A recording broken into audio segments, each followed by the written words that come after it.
Yes. So, Sikal students, let's talk about the center of mass. The chapter is System of Particles and Rotational Motion, class 11th. Uh, Before going into depth of this, there are 3 points I want to tell you. Number one, according to Newton's second law, what is force? So force is a vector I know, and this is equal to rate of change of momentum, right? So I can say d by dt of momentum. But momentum p is itself a vector, and that is equal to mass into velocity, right? So I can always take mass outside, so I can write d by dt of vector v, so that is equal to mass into acceleration. First point. Number two, what is the position vector of a point? Let's say a point is going randomly in xy plane, students. So what is the position vector at any particular time t? The position vector is the vector joining center and the particle.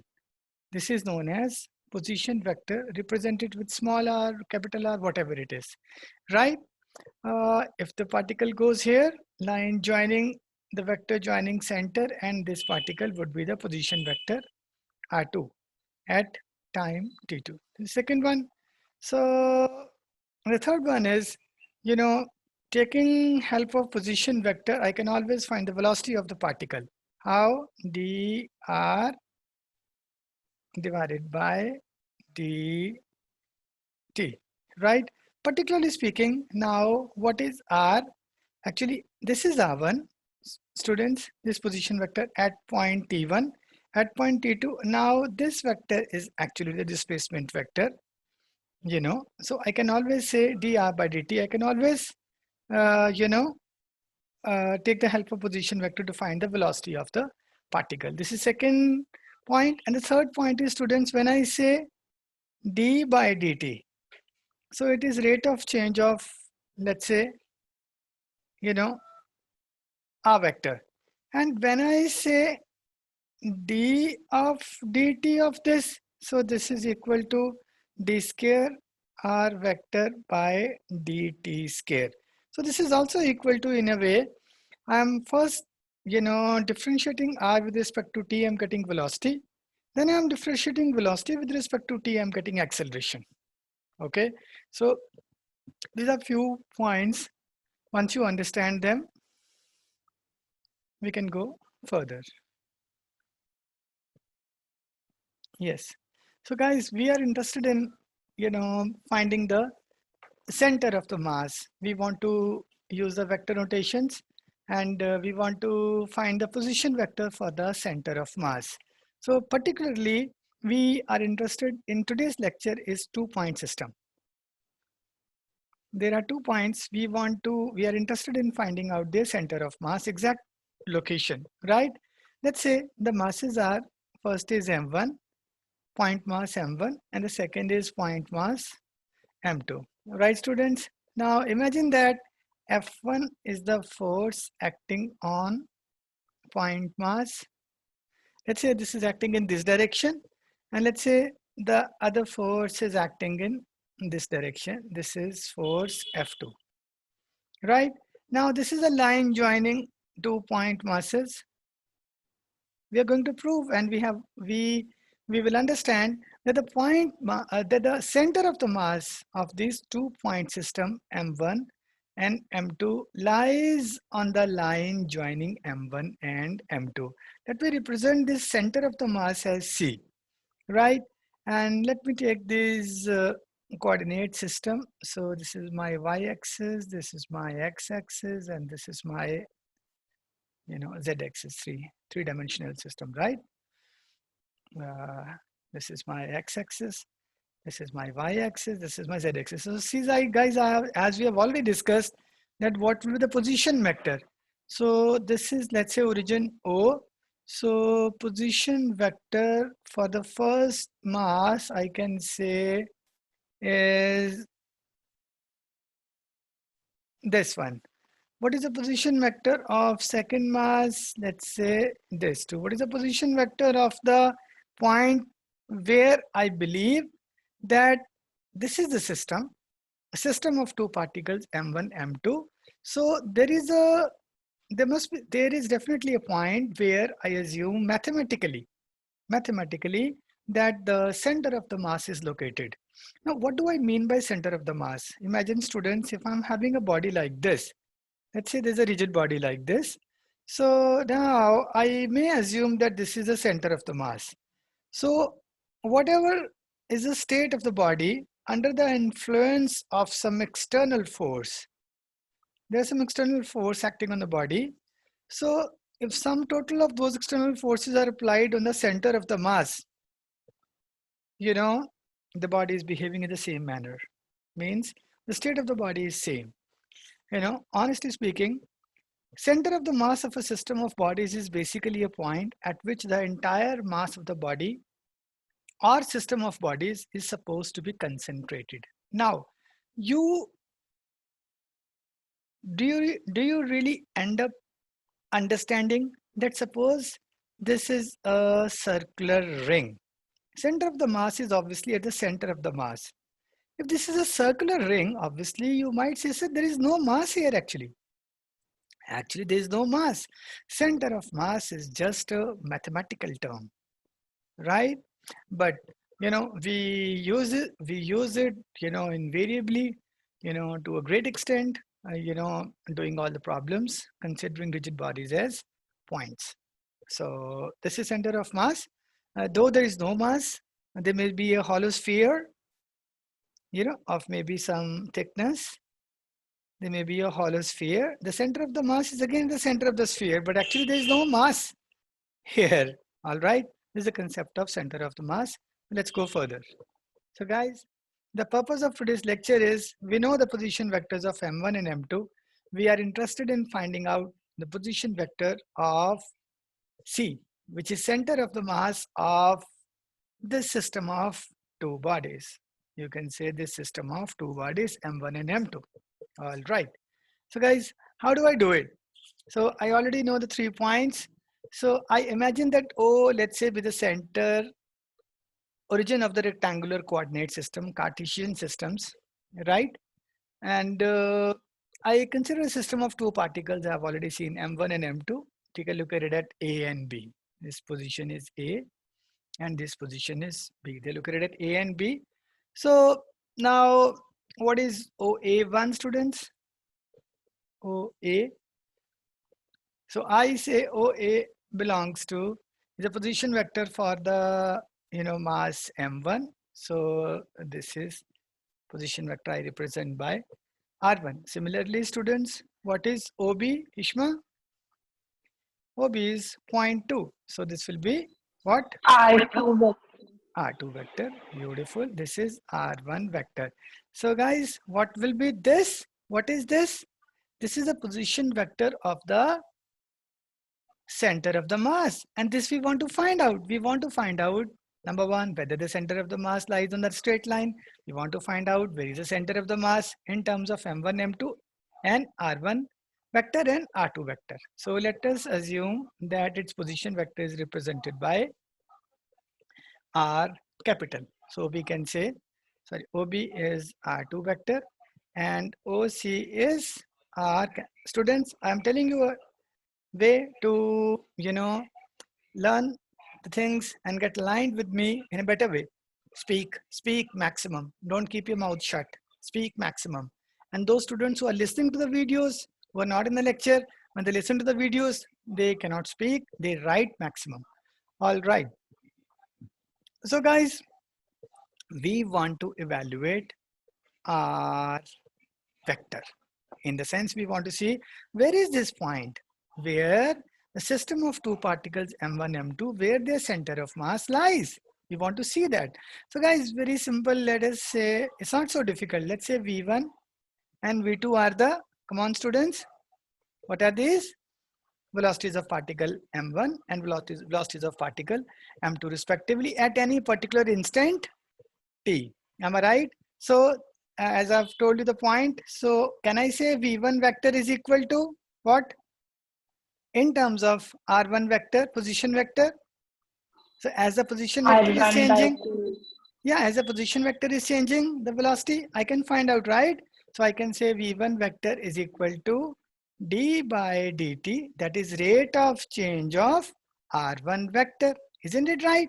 How this R1 vector is moving, whether it's moving in this direction, whether it is moving in this direction, under the influence of force F1 vector. You know how it's moving. Now there may be some other force also we are going to just discuss, not just F1.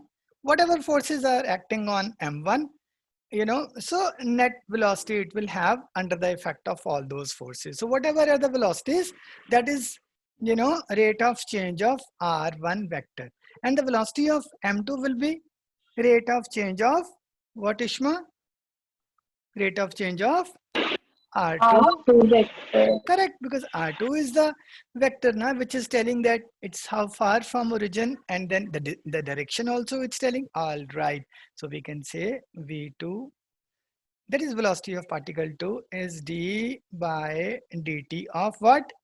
V2 is dt by dt of, come on, R2 vector. Okay, though it's not important to discuss here, but I would want to inject this point in your brain. What will be the velocity of C point? Can any student tell? It will be d by dt of Capital R. Capital R vector. Beautiful. All right. Can I go further and ask what will be the acceleration of this C particle? C particle is the sum total of A and B, you know, where this entire mass M1, M2 is concentrating. I'm just talking about 2-point system. Once this is understood, then you can talk about in the next lecture n-point system. Whatever are the number of particles, you will be able to find the center of their mass also. So it will be again d by dt of R vector. Am I right, student? This will be acceleration. So this is equal to, as I've explained to you, d2 by dt square. It's just the way we express it. What is d2 by dt square means? It's double derivative.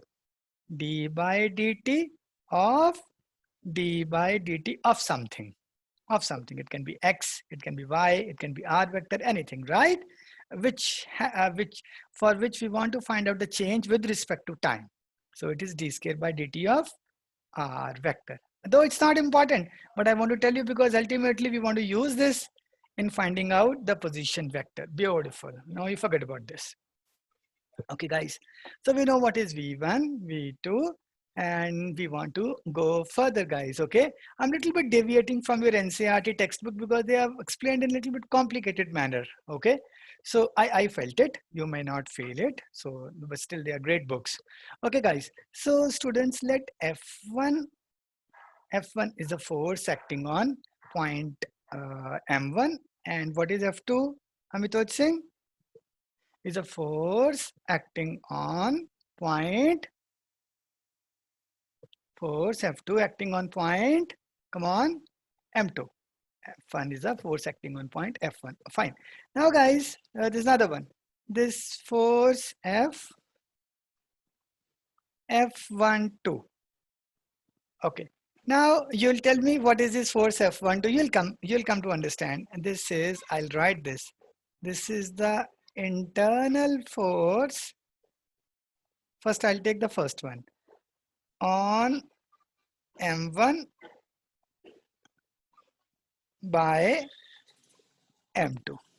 Yeah, you can say due to M2. Similarly, then what will be F21, Ishma? What will be F21? It will be internal force on M2. Beautiful. Due to M1. M1. Okay, Ishma. Now, can you tell me the nature of this internal force? Is it molecular force? It is electrical force, or what is this force? So, guys, remember Newton. It is the gravitational force of attraction between these two particles. Beautiful. And you know that F12 is equal to minus of F21. Guys, very, very important to write down each and everything I'm speaking. In fact, you should, if possible, be that crazy fellow that whatever I'm speaking, write down that also if possible. you know, by pausing the videos if possible. Fine. F12 vector is equal to minus F21, and not needed now, but I'm just telling you every possible thing, every possible dimension of what we are discussing. All right, guys. So we have done that. So can you tell me, students, what will be the linear momentum? Linear momentum. Let me represent it, linear momentum of M1. Let me represent it by P1. The momentum is also vector. What will be that, Ishma? Linear momentum is a product of? Mass and velocity. Yeah, M1. Then what should I write? V1 vector. Beautiful. So what will be the linear momentum of M2? It will be P2 vector is equal to, come on, tell me, M2 V2 vector. Is it right? Is it right, Ishma? Hello? Yes, sir. Oh, that's Yes. really great. That's really great. Beautiful, beautiful. So guys, I'm applying Newton's second law. What is Newton's second law? The applied force is equal to the total force acting on the total force acting on a particle is basically the rate of change of what? Momentum. Momentum. Beautiful. So total force, what is acting? Total force 1 is F1. This is the force I'm applying. Just see F1 force. But there's another force which I cannot ignore. That is the force F12. What is F12? Force applicable by point M2 on M1. That is force F12. So this is a total force, right? Acting on particle M1. This total force can be expressed as rate of change of momentum of the particle M1. Am I right? Very good. So I can say what? I can say, Sir, can you please read this again? sure, what I'm saying. What is Newton's second law of motion? Newton's second law of motion says, Amit Singh, the total force acting on a particle is what? Yes, sir.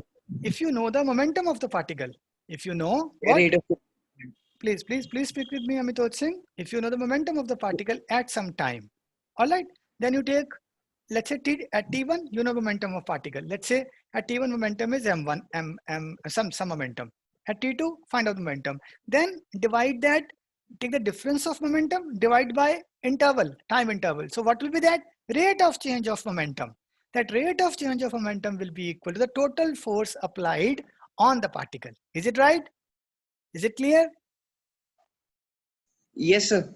Very good, very good. So you have any doubt? You have full authority to ask me. Okay, fine. So I can say, can I say this dP1 divided by dt? What is the meaning of this? Rate, what is this? D by dt. Rate of change of what? P1 is what, Ishma? P1 is the momentum of the which particle? First particle. Rate of change of momentum of the first particle is equal to total force. What is the total force, Amit Singh? One is a force which we are applying F1, and there's another hidden force which we came to know because of universal law of gravitation. What is that, students? F12. Be quick to answer. All right, beautiful. Now using the second law of motion, what I can say? D by dt of what is P1 vector? Come on, students. So M1. please explain this again. Oh, definitely 10 times I can explain. Okay, Ishma. This is point M1. We are applying a force F1 on this point, but there's another force which is being applied on this point due to mass M2 in the vicinity of M1, right? We are not able to judge this force, but we know intuitively that this force is being applied on M1 because of a nearby mass M2. There may be other masses also, but we are imagining that right now there are only two masses M1 and M2 in this small space we are considering, right? So on M1, what are the total forces acting on M1? Total force is 1 which we are F1. applying. That's all. Plus F12 vector. this total, under the effect of this total force, this particle is accelerated, right? So what is that acceleration? That acceleration multiplied by mass would give us the total force, right? So now what I want to say is that this total force, according to second law of motion, is what? Is rate of change of momentum. So I have imagined P1 as a momentum of first particle. So d by dt of P1 will be equal to total force. Is it right? But sir, what is F1? F1 is a force which we are applying on the particle. And F12 is a force. So why are we considering the force F2 opposite? I'm not able to listen to you. No, you can consider this force anywhere. This point may be here, M2. Then you'll consider like this. So, you know, the force of attraction is always along the line joining the two masses. Na? You can consider M2 here also.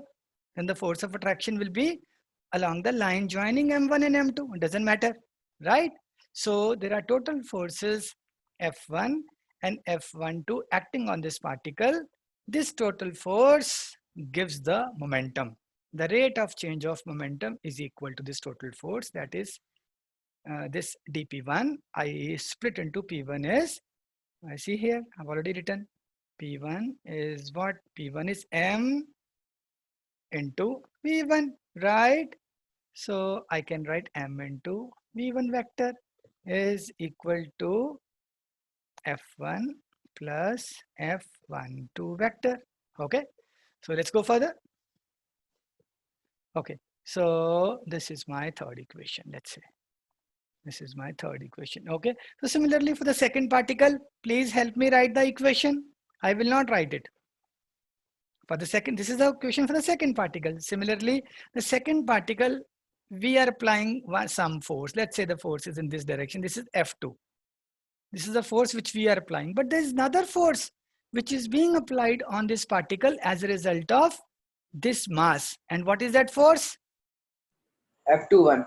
F21. Beautiful. So what is the total force being applied on this particle M2? This F2? F2 plus F2. Plus F21. That's now you understood, Ishma? Yes, sir. Oh, I'm so happy. That's great. So can you tell me the equation for the second particle, Deep? Same.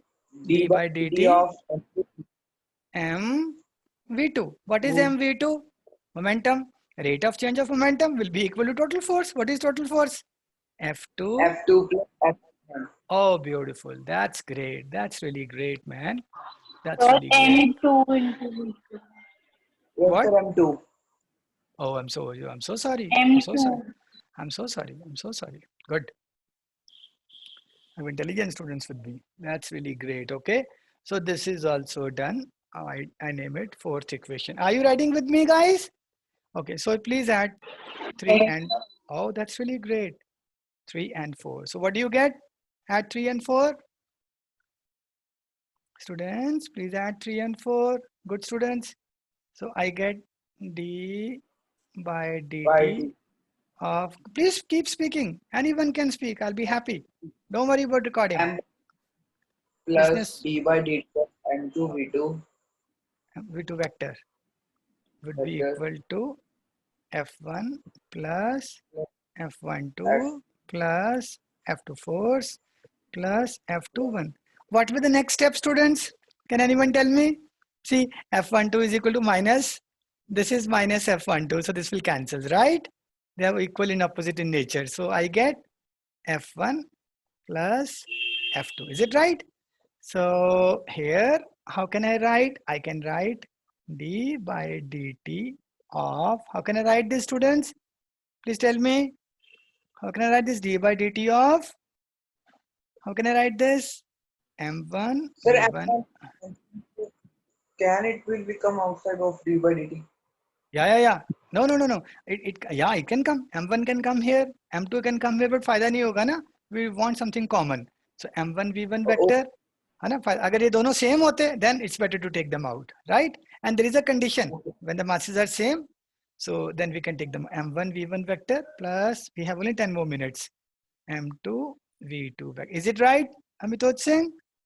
Is equal to, Yes, sir. okay. Now F1 plus F2.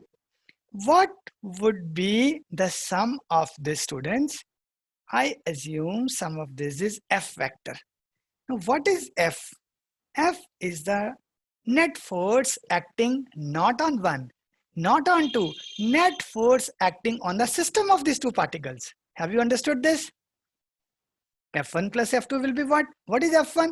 F1 is the external force acting on particle M1. F2 is external force acting on particle M2. What will be F1 plus F2? What will be F1 plus F2? Can anyone Net tell? force. Net force. Correct. Net force acting on, you can't say acting on one or two particles. You will say acting on system of two particles. Net force acting on system of two particles. All right. So this is F vector. All right. Total external force. I better write this. Total external force acting on system of two particles. All right, students, let me go further. So what I got basically, so students, you see that I got now students, you use the first equation. What is the first equation? V1 is equal to d by dt of R1 and V2 is d by dt of R2 vector. So use that and put the value for V1. You will get d by dt of what? Can you tell me?